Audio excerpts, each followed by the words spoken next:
এটা হচ্ছে থার্ড পার্টটা, কন্টিনিউয়েশনটা। দেখো কি সুন্দর প্রসাদ পেয়েছিলাম, চিপসটাও প্রসাদই ছিল। আর এবার দেখো কি সুন্দর চারিদিকে জয় জয়কার হচ্ছিল, আর ময়ূরও ডাকছিল, কি সুন্দর পরিবেশটা ছিল।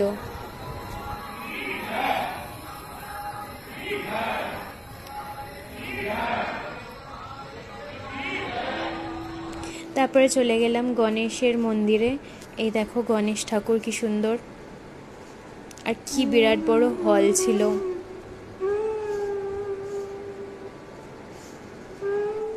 তারপরে এখান দিয়ে বেরিয়ে আমি চলে গেছিলাম এখানে শিব ঠাকুরের মন্দিরে।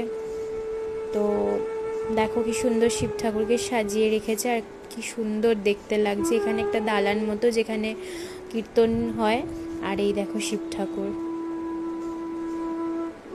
শ্রাবণ মাসের জন্য সাজানো ছিল। আর এই সন্ধ্যাবেলার পরিবেশ। তারপরেই ওদিকে ছিল গোশালা।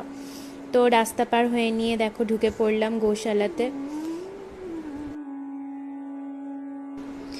এখানে তারপরে ঢুকে দেখো কত গোমাতাদের দেখছি। এখানে খাবারের জন্য যে ভুসি কাটা হয় তার মেশিন রয়েছে।